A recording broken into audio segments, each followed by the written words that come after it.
Well, hello there, everyone, and welcome to Literary as Feck with myself, Nicholas O'Sheacon, and himself, Clive Davis. And today we're doing something we've never done before on the show. We have read a book written by a woman. I don't know what, I have no idea what episode this is, how far we're into this, but given that women make up 50-ish% of all the people on the face of our earth, we probably should have gotten to a book written by a woman before now. So, not knowing anything about women at all, never having Never seen had one. any experience. Yes, I've only heard the rumors of them, myths. Yes. So, it turns out my wife is one. I've discovered this, which was a great surprise to me. That's okay. So I went to her and I said, you know, if we were going to read a book written by a woman, do you have any recommendations? Because again, we don't, you know, we have no idea. So my wife was good enough to recommend a book by. I'm guessing at first she probably recommended some cookbooks or things about knitting at first. Yes. But once we got past that stereotypical malarkey, after you then didn't we were like, no, this domestic we need violence. Yes. So then so she recommended this, which is a book called All She Was Worth by MIYUKI, and this was actually already on the shelves of our library here. That's the cover I see more when I look up the book online, is the one you have. This, I don't know. I think this is an older one. Okay. Yeah. And so I think Jen discovered MIYUKI when we were still living in Japan and had read, I don't know if she started with her children's literature or not, because she also writes, she's an interesting character in that Roald Dahl way of like, she's got a series of more, they tend to be a bit darker, but darker fantasy stories for kids, and then much more heavy sort of going murder stuff for, like, she wrote an extended series Jen read recently about like a running series about a serial murderer that she quite liked. So yeah, but this is really this was her first kind of breakthrough novel. Just to back up a bit before we get onto this book, because you have made a big fuss about it. Was it? I have. Was it? I mean, how heavy on you was this burden? We must read a book written by a woman, because it's something that hadn't occurred to me really. Of course. No. What I mean is, as in, I do read books by women now and again. I try not to do it too often, obviously. But it's, well, no. In fact, it really seemed like you were very like it was. No, it's funny. No, I do feel like if I was to look at my own library here, like the stuff that kind of goes from here across, women are profoundly underrepresented in the kinds of. They are on my shelves as well, but and it's an interesting thing. I've never thought about it very much, really, as to why it is that I've tended to be, most of my life, I've gravitated towards male authors. I don't know if that's because it's the identification process is easier for me, or if it is some sort of sexism, or what it is. But it's true. It's funny as well. I don't think very few books written by women. I don't think it's that strange. I mean, it's it's not necessary. I mean, I understand what you mean, but I'm not necessarily if it's sure if it's something that needs to be rectified. So you know, women that I do enjoy reading, for example, I've noticed as well, tend to be who read books that are almost genderless, really. Like, you wouldn't necessarily think, it doesn't feel as if it's coming from a female perspective. It just feels, you know, if I took a blind test and read it, like, I wouldn't be able to guess. Right. If you see what I mean, as opposed to something specifically feminine. And I feel with this book, actually, like, I don't feel that this book, it doesn't feel, oh, this is definitely written by a woman. Do you know what I mean? Or did you feel differently? No, I would agree. I would agree for the most part. Although I do think it, in a weird way, it does put women's issues at the front, I think. I think I mean, like, that there are, well, we'll get into the plot when we get into the plot, but I do think that, like, there is an element here of an experience potentially of a Japanese woman, modern woman, or relatively modern woman, you know, that is kind of, the whole thing hinges on this, although our lead character is in fact like a male character. And I wouldn't be surprised if it turned out that it was written by a man writing about women, right? It didn't strike me as having any strong feminine insight. Do you know what I mean? I'm not trying to disparage you know, the idea. No, I know, but then what's interesting though is then, so is the, like, is the corollary, if that's a word, is the opposite true? Like when you read a book written like by any of the many male authors you've read, do you read them in a genderless way, or do you feel like, yes, this is a manly book written by a manly man for a manly audience? Well, some of them, obviously, depending on, like, if I'm reading Rage magazine, right, episode for details. But no, but what I mean is, how can I say, like it doesn't bother me either way if something reads well, like if it doesn't have a strong, you know, it isn't testosterone filled, or it doesn't feel like it's, or anything like that. But I'm just saying, I'm wondering if I went out of my way to read like something that clearly couldn't be written by a man, if you see what I mean. Like this could not have been written by anyone other than a woman. I'm wondering, what would that, I'm not even sure what that would read. And I suppose it's difficult because, again, it depends what genre it's in or something. And I suppose the other thing as well, I mean, there's certain genres that that I don't read, right? Where they're predominantly written by women or men under female pseudonyms sometimes. Like if you're talking about, you know, your Barbara Cartland style and Mills of Boone. Right, yes. I just don't read that stuff at all. Right?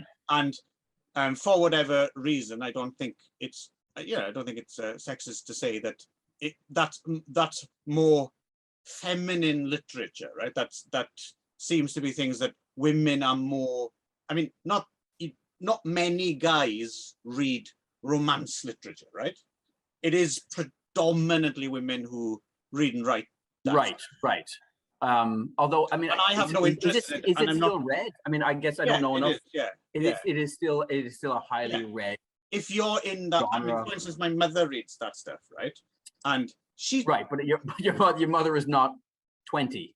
No. But like, what I mean is, there's new stuff. Still read? There's new stuff coming out all the time aimed at younger people, and my mother reads that, and you know, and if it weren't for my mother telling me about it, I wouldn't know that stuff existed, right? So it's, what I mean is, I'm not going to go out of my way to read that stuff just because I'm not interested in the subject matter, and that's kind of intrinsically, you know, bound up in the identity of the. Do you know what I mean? It's like there's some things which are for women, you know, just ostensibly for women, and that's okay. I don't need to. I don't really feel the need to engage. Yeah, because it's not nothing to do with me. You know, it's like in the same way as I don't understand the, you know, the mechanics of sanitary towels because I don't need to. Do you know what I mean? Yes. I assume you've never had to teach a classroom how to use them then. No, that's what I mean. So, that would be different. If you have to do that, then you have to do that. Then you need to know, but I don't need to know. But you know, so I mean, like this opens to this whole can of worms around gendered products, right? Yes. And it's an interesting thing. Like when I think to myself as like a younger boy, like particularly let's say even like pre-adolescent, right? You know, and you go to the comic book shop and there is your copy of the Beano and the Dandy, or there is your copy of 2000 AD or Eagle or Battle, and there's your copy of Misty and Bunty and those, you know, and it never ever occurred to me. You know what? This week, you know what? I'm going to read Jackie. I'm gonna I'm gonna see what's going on over there, and you know, it's funny because a lot of we've talked about this in another episode, I think, of another show. some of the writers that wrote for comics that I loved were also writing for those comics, right? Right. Pat Mills famously, you know. But it's interesting, isn't it? Because the male stuff, let's call it that then, the male comics, they're not only male, they're also the norm in a way. So for instance, you can imagine girls picking up, they read Beano and Danny's, but yeah, they were fairly, a girl would pick up like 2080 or something like that, right? And would enjoy it in the same way a boy would, right? Yes. Whereas I'm not sure a boy would enjoy the contents of Chucky or. But we don't know because we didn't read them. So that we've read them since, right? We've read them since. I haven't. Oh, okay. Okay. Yeah. But then, so like flash forward a couple of years, and I am I'm an adolescent, and at this point I'm desperate to understand or like gain some corner or glean some understanding of like, what do girls want, right? Because this is the only way I'm ever going to find somebody, is if I figure out like the mathematical, life equation that I will get. So that would have been the time when I probably would have actively sought out, to some degree, like things that were more romantic in nature, right? Like, but that's interesting. Things with love triangles in them or whatever, because I was like, what about this do girls like, and how can I be more like this? By your own admission there, though, again, your desires entirely purely motivated by my heterosexual attraction towards girls. Yeah. You're not actually interested in the. No, although you can end up then in a situation where you do find like some value in something. Or, I mean, I remember reading in the toilet at home, because my sisters were getting like teen girl magazines. They're a couple of years younger than me, but they were, and I would be fascinated by the like most embarrassing moments pages. Like I would immediately flip through and read these stories. The photos with the word balloons. Oh, those are great. Yeah. But no, these would be more like almost like agony aunt kind of stuff, or like, or just like, cringe-worthy. I mean, that word wouldn't have been used then, but that kind of stuff, like. Right. And they were always about periods or accidentally peeing yourself or whatever else. Right. And that stuff was, but so Jane Austen. Have you read any Jane Austen? No. Okay. But again, that's the thing. Do you intend to read? I do actually, because she's considered a great writer, right? Yes. However, I can almost guarantee you now, I might be proved wrong, I can almost guarantee you, I will pick up a Jane Austen book, and my guess would be what's going to happen is, this is a well-written book. I understand why people like this, but it is essentially about topics that do not interest me in the slightest, and I'm probably not going to finish it. Like, because they're big books as well, right? I think they're not like, so they're, Yes, I have. I mean, admittedly, I haven't read any Jane Austen either, but I obviously, because her work has been adapted, I have seen numerous TV series and films based on Jane Austen's books. I haven't, because again, I'm not interested, but it's not because it's written by a woman. It's just, I'm just not interested in period piece costume dramas set in the upper classes. Not really. Unless there's like unless there's an element of some sort of very strong, like, I'm going to learn something historical, or it's like some kind of a satire or something like that. But if it's more of a just kind of a gentle meditation on, the mores of the late 20th century in middle class society, I'm like, don't really want to know about that, to be honest. Whoever wrote it, Okay. I'm sure it's fascinating. I quite like Pride and Prejudice, I have to say. I'm sure I haven't read the book. But I've quite enjoyed most of the versions of it I've seen, and Emma as well. I find them quite soothing to watch. But there's other stuff going on there. I don't have to do too much work imagining. But I'm sure, as I said, I'm interested in, maybe later on, whether it's in this or whether it's in another venue or form, maybe we will come back to this question of Well, of the great. the thing is, I was kind of a bit surprised that you put it front and center, just because, you know, if we happen to read a book by a woman, but it's interesting to me that you felt very. I thought it was very about much time. need- Yes. Yeah. I thought it was about time. Yeah. I feel like, you know, Right. baby, you've come a long way. But the thing is, after reading this now, and it might Yeah. just be that it wasn't a good choice for this particular topic, but I don't really feel like I've really grown as a person now that I read this book by a woman. But that wasn't, no. I mean, it was not about that. I think it was more about just representation. It was more about the interest in the fact that we have not read anything Right. written by a woman, regardless of what the genre is. But no one watches us. To me, That's the thing. sorry. No one watches us. What I mean is, if I don't care. If we were popular, I would understand. This is edifying to me, Clive. Okay, I haven't read a book written by a woman in quite a long time. I suppose I read the Harry Potter books at some point. I didn't read the Twilight books. I didn't read Outlander. I think it's some of the bigger, more recent things that have made it to TV or movies, right, that are written by women. But yeah, so I thought It's interesting. Japanese police crime murder drama was a good place to begin for me. This was a soft entry point. Lots of things already going on here that but again, are not to be. To my point earlier, that it's stuff like, for instance, another good example of someone I enjoy reading a great deal, and she's a woman, but I don't know. So is Patricia Highsmith, right? Like Which I haven't. So she did the Ripley books, right? Yes, I read a number of Patricia Highsmith. I think she's great. I think she's fucking great. But again, I mean, from what I've read about Patricia Highsmith, I mean, where she was a lesbian, right? Mm-hmm. And also, she seems to have been a very weirdly, almost anti-feminine feminist. You know, she's very, in a way, there's something very masculine about her writing. So I'm not sure if that, you know, when I read Patricia Highsmith, I'm not necessarily. Her books do actually read like they've been written by a woman, I think. But again, I don't feel as if I'm. I don't know if it's representative of, and I think that's the thing that bothers me is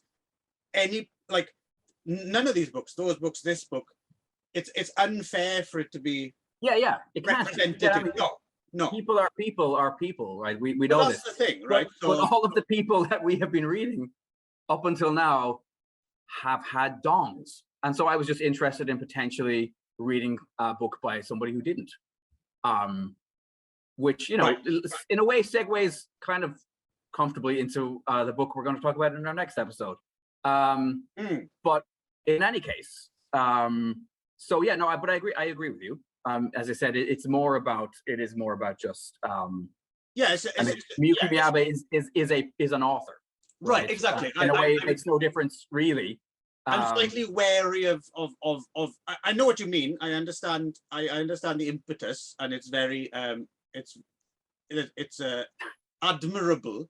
But sometimes these things can slide into tokenism. Do you know what I mean? Sure. I mean, all I'll say is that I haven't read anything by MIYUKI MIYABE up until now. The wife had recommended MIYUKI before now, and so I thought this was an opportunity to sit down and read a book by MIYUKI MIYABE. And I'm glad. I'm going to say I'm glad that I did, and I'm interested in potentially following a few different paths, which we can talk about a bit later in the show about maybe to go next. So what's this book about, Nick? So being written by a woman. It is, so very important to know, it is written by a woman whose name is MIYUKI MIYABE. After all, this is going to turn out she's actually a man. Yes. It will be perfect given this book. Yes. She went to the family register of somebody called MIYUKI MIYABE. MIYUKI MIYABE's real name is actually Gordon Rogers, and he's from Kent. Yes. With a beard like a rhododendron bush. So yes, this book is basically, and this is. I mean, I guess maybe I'll put, front and center. The one thing that I did find grating about the book, and this is something that, and I would say that this is something that appears in Michael Crichton was I think famous for this as well. There's a number of writers who do this. They have, it's full of dinosaurs. they have, yes, exactly. They don't belong in a police procedural. Yes, you don't expect when the Raptors show up, No, start trashing the Coban, and yeah, I mean, it's a great turn. You know, it's like, you know, last third, final act when they suddenly, no, it's this thing of like, you have a message, or you have content, or you have a lesson that you want to impart to the reader, and you kind of jam on the brakes of the story every now and again to have somebody lecture for 3 or 4 pages to give you expositionary. And this is apparently a thing that is not unique to MIYUKI MIYABE at all. As I said, I see it in Western authors, but apparently it is something that is quite common in Japanese detective fiction, supposedly. I was just reading about this. Going back to kind of who's the kind of Japanese Columbo? There's a series of books and movies then later on.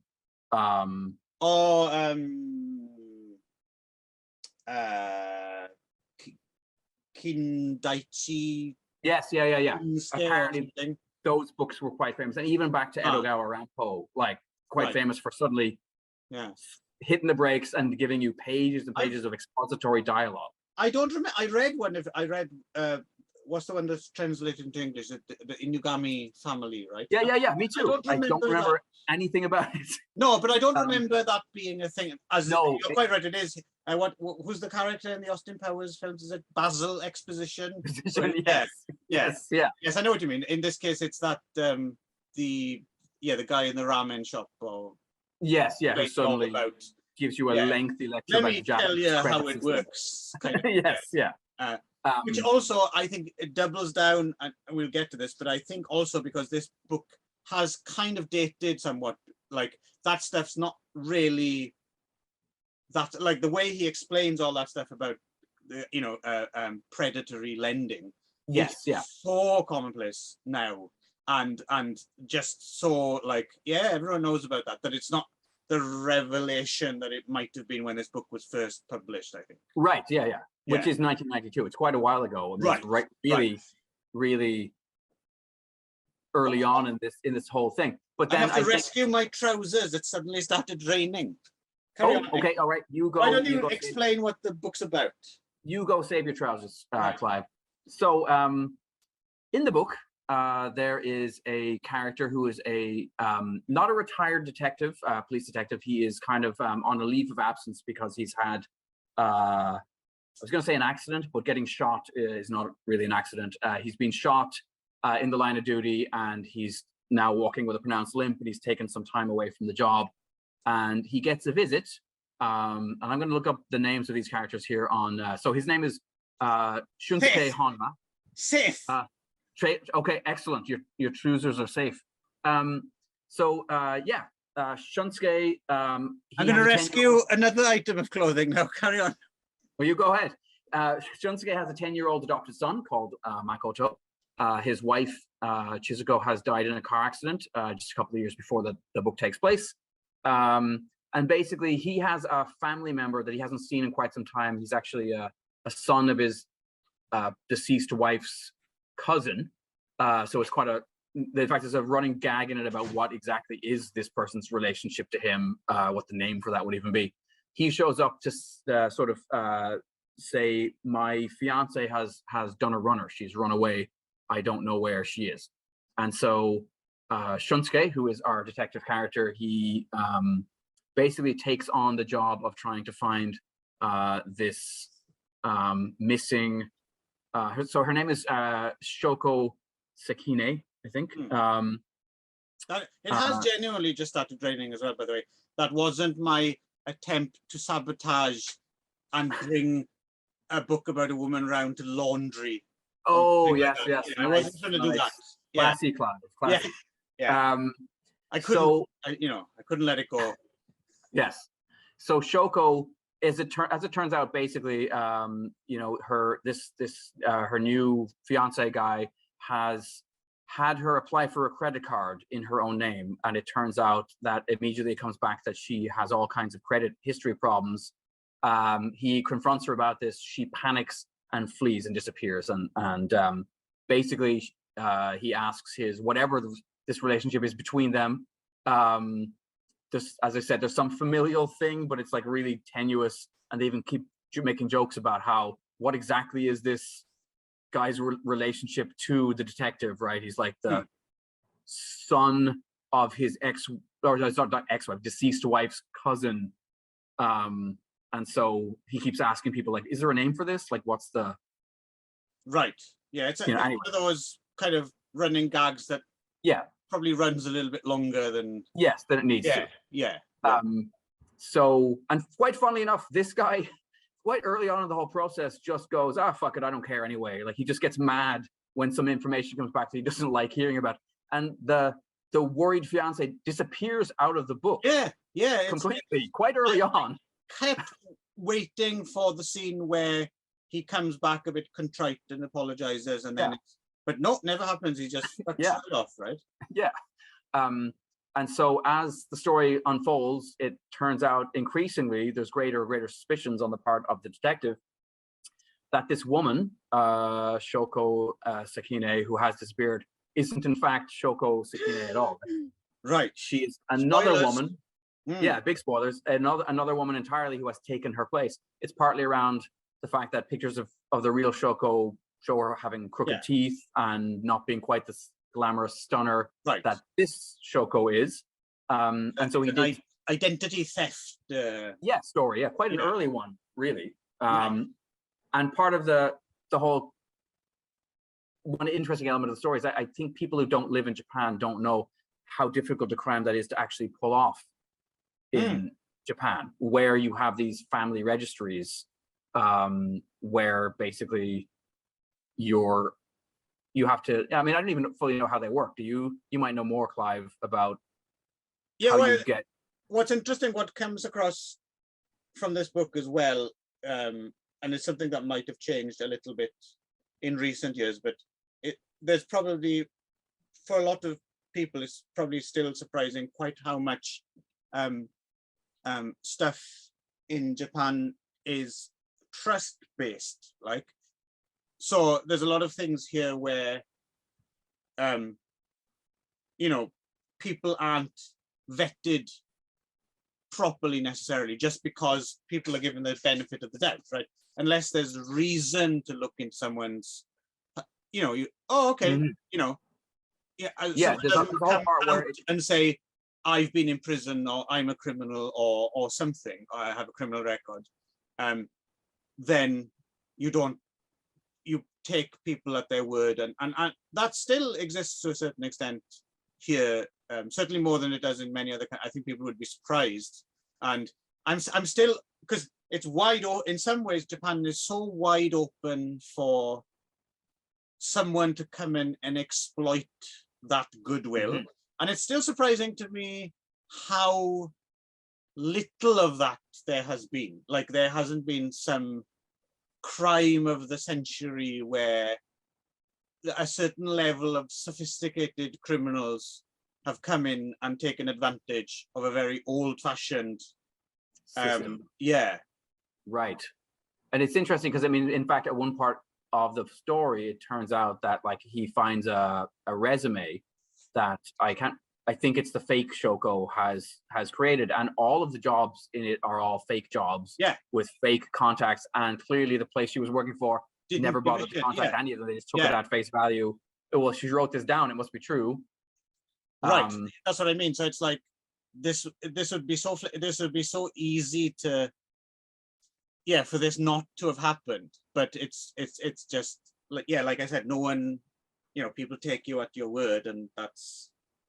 But then, again, this crime, for instance, in this book, it's still clearly, it's not unique, but it's unusual, right? Despite being kind of quite easy to pull off in some ways. Right. But she needs to find,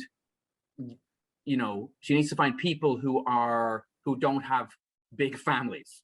right? More or less, she needs to be able to step into Right. somebody's shoes who doesn't have living parents who could potentially show up or create problems. And that also feeds into the thing about again, that ticket. I mean, a good example of this is there's a famous thing here where if they don't fire people in Japan very easily. They kind of rely on you to do the right thing and resign, right? So there's a famous what's the word for it? There's a kind of tactic where you don't give that person any work to do. They don't have any tasks, and you give them the desk next to the window, and they're forced they have to come to work, but they just sit there looking out the window and don't have anything to do. And this is supposed to shame them into, which works for Japanese people. But someone was telling me about, I think it was an American woman or something working here, and they tried this tactic on her. And she just came to work. You'll pay me to do nothing? Yeah, got paid, and while she was there, studied to get some diploma or something for a better job on their dime, and then just left, see you, and got another job. And I think they were like, oh, hang on, wasn't how it was supposed to work. and here as well, there's like, again, we were talking about on the one level, the trust, but also a lot of the pressure that's applied here is not necessarily the threat of violence. It's like coming around and bothering your neighbors. Or your work, like your colleague, work colleagues, giving you a bad name, or speaking loudly in the coffee shop. Look, what a floozy she is, or how terrible for her grandparents that she has that debt.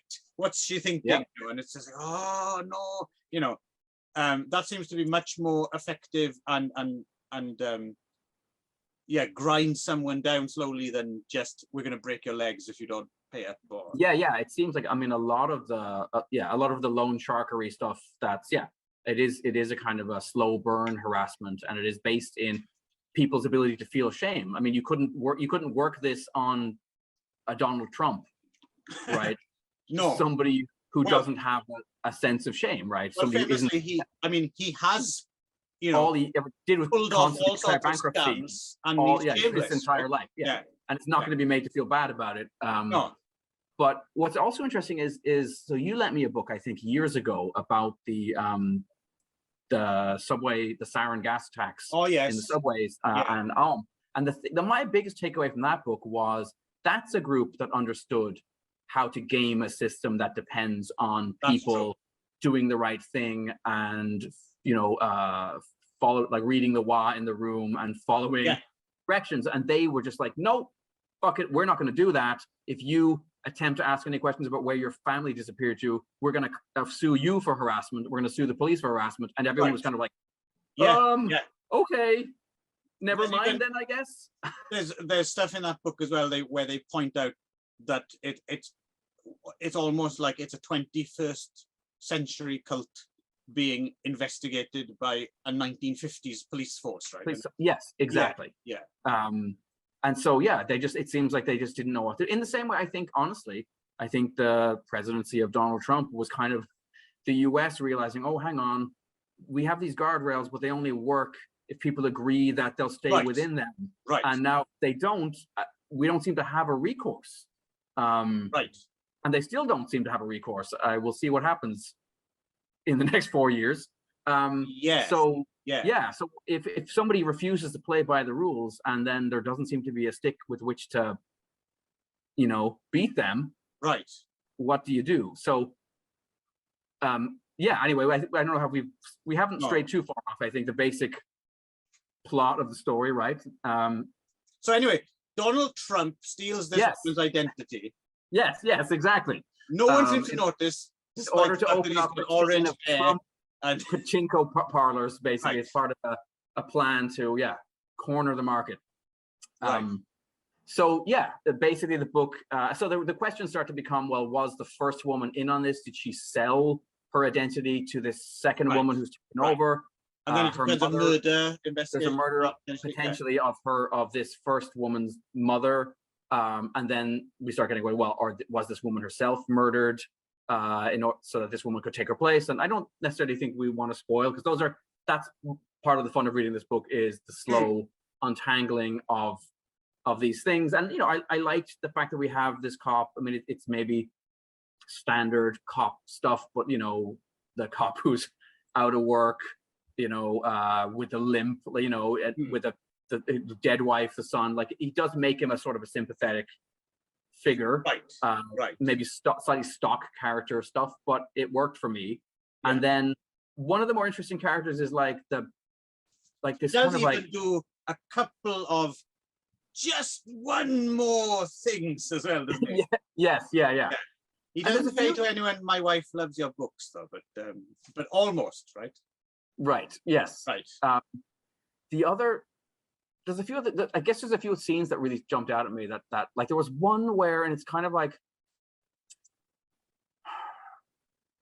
I don't know what it's illustrative of, but it was just like, it was really dark. There's that one little scene where like the kid, like his son's best friends, adopted this dog, and then this other kid murders the dog, and basically says to them like, well, you're not allowed to have a dog in an apartment building, because so that dog didn't deserve to live or whatever, because you're poor Japanese trash. It's like, it's a really, and then basically the takeaway is kind of like, yeah, some people are assholes. Like there isn't really any consequences for the kid who murders the dog, really. Right. The people around the kid are just like, that. Sometimes terrible things happen, and some people are jerks. And maybe there's kind of some semi excuse given for why this kid might have done this, because his parents won't let him have a dog. Yeah, there's a lot of tolerance in this book, isn't there? There's a lot of like, just, oh well, like you said, shit happens, and sometimes people do really heinous things, but usually if you look hard enough, there's kind of a reason, that they did that thing. Yes, yeah. And in fact, that I think plays into, like, we do get later on, we do start to get motivating factors for both of these ladies, right? Because this is a kind of almost a doppelganger element of the story, right? With these two ladies who, it turns out, have some overlap in their life experience, right? In terms of dealing with debt, in terms of dealing, and that was the other thing that jumped out at me when I was reading this, was there's a part of the book where we discover that one of these two women, that her parents get heavily into debt, and then basically their family is being harassed by kind of mafia people, and the dad and the mom sort of, the family just disintegrates. Basically, they're like, we have to go our separate ways. Yeah. And she's only a teenager, and dad goes off to work in Sanwa, right? That place that we watched that documentary about. Yes. And so immediately, like, as soon as that, and then I was thinking about those people. Like, I was thinking about, and when it was, remember there was the woman, and it was like, was she sold into some sort of sexual slavery or what? Because she's very vague about exactly how she was working off the debts, and it just was like, that stuff was sad in the book because I immediately could connect it to those images from that documentary, right? That's real. Some people do get into pretty serious trouble with debt, and then, but the other thing was too, like, it felt like MIYABE as a writer was sort of also admitting that, like, some of this is avoidable. Like, people, it's this thing of, I want it now, right? Yes, I don't want to wait. She doesn't take the onus of personal responsibility, which I appreciate in this day and age, where I know places like Facebook and stuff can do a lot better, and they have predatory habits. But then also sometimes I just think people need to, don't click on that, you fucking moron. Like, just don't. So yes, I don't know if I have a huge amount more to say about the book, other than that I enjoyed it. And I always wonder when I read something like this, if my experience of living in Japan informs it. Like, if I, like, when a little ramen shop is described, I'm immediately kind of there, when, and even like when they visit Osaka, when, I always have some frame of reference or some image in my mind or some, right.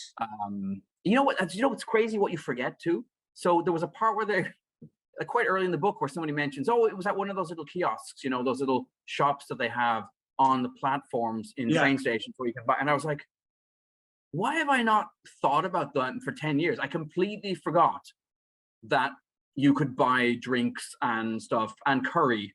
You know, there was often restaurants often on the actual platform. Less of them now than there used to be. Okay. Yeah. But it was just an immediate, like, so just those things, it was a pleasure for me to just enter this world, grim as some of it is, a pleasure for me to enter this world and just re-inhabit some of my. Right. A lot of those have now been replaced as well. The ones that do, a lot of them used to be smaller family-run businesses, but a lot of convenies have taken over those.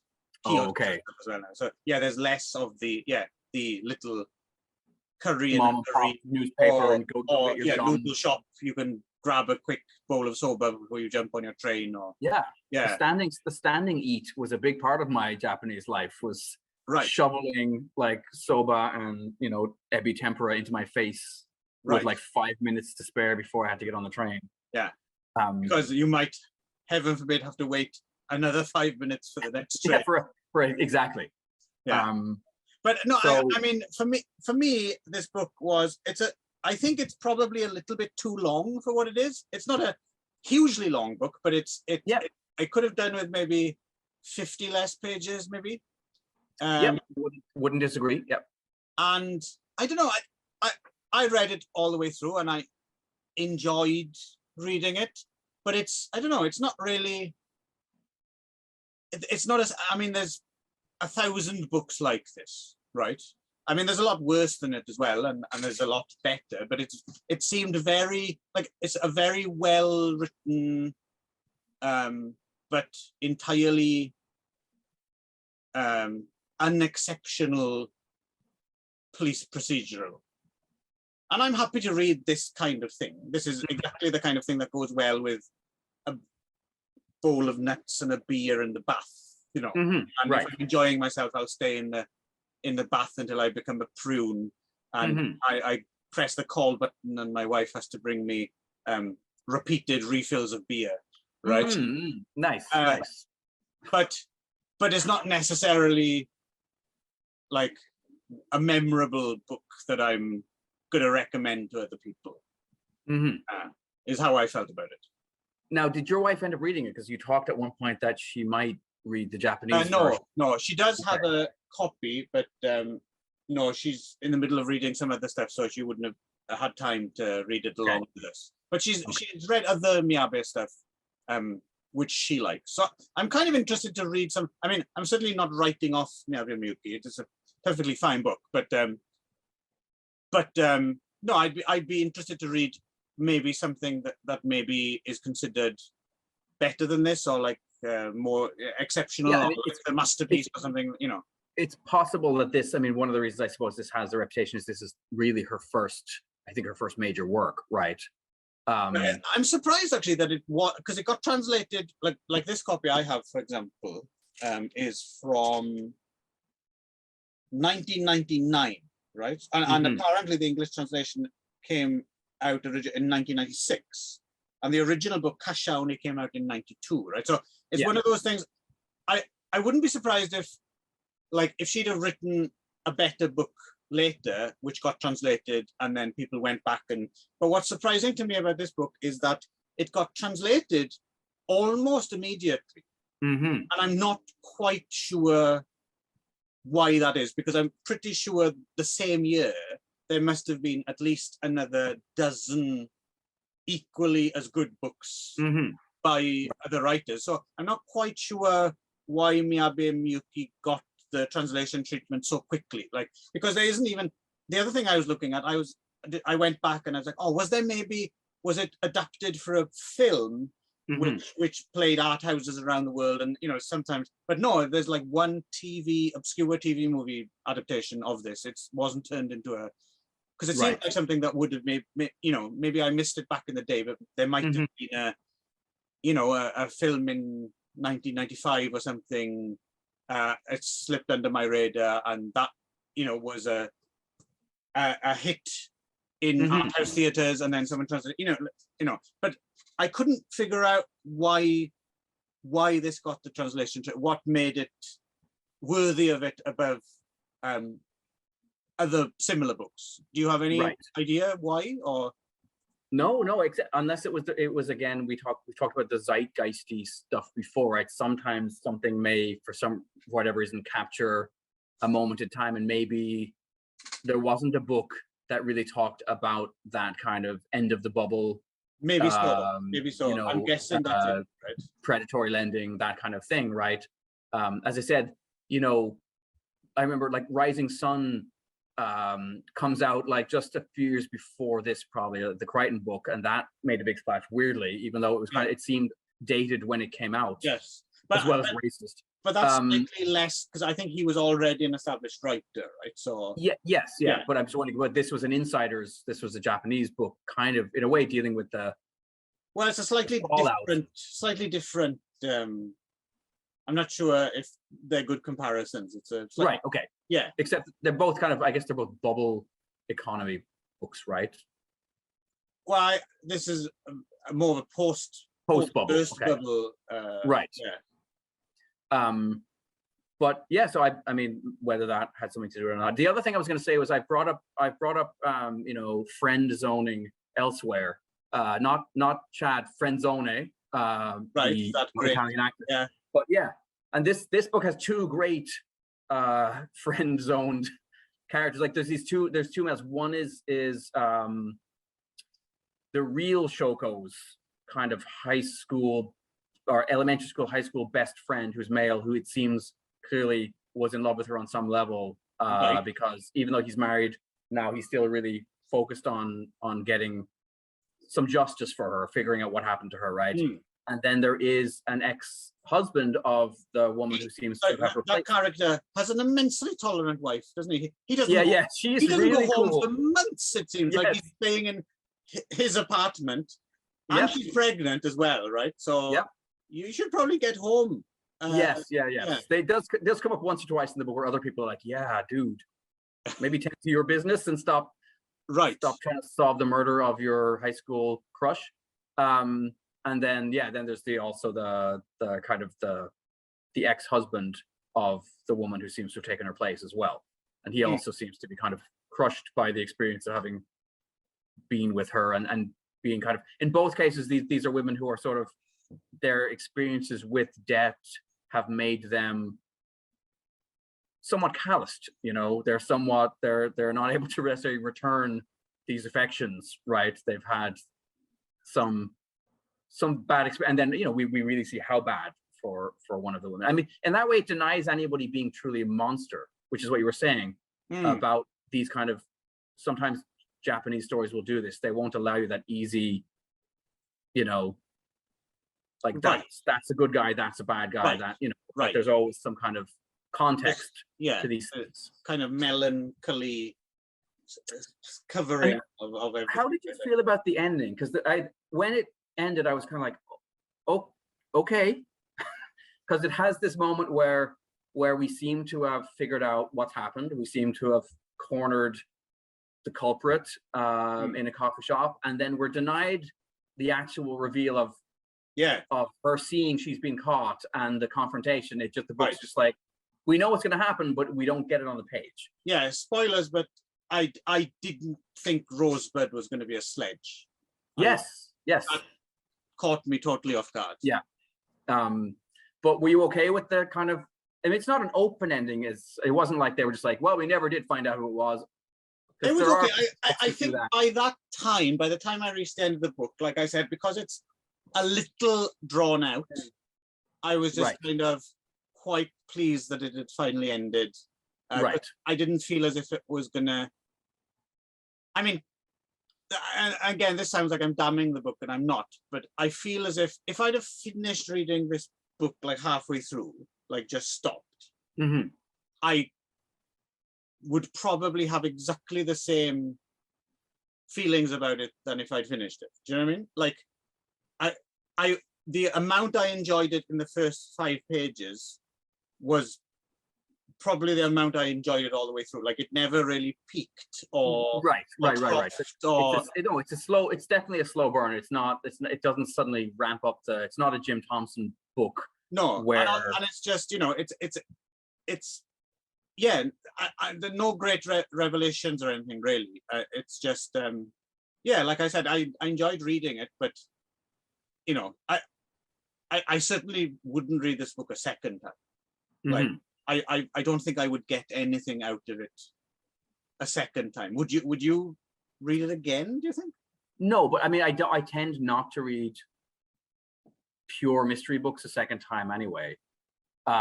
Because most of the time I'm pretty good about remembering, roughly speaking, how things ended. I'm not like my friend Kevin, who returns to The Great Silence like once a year and is like, what?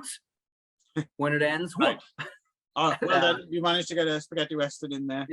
Yep. So yeah, no, I don't see myself coming back to it again, but I do see myself reading more MIYUKI MIYABE, but I might go the route of trying some of her kids' writing, or there's a collection of like ghost stories that may be in the...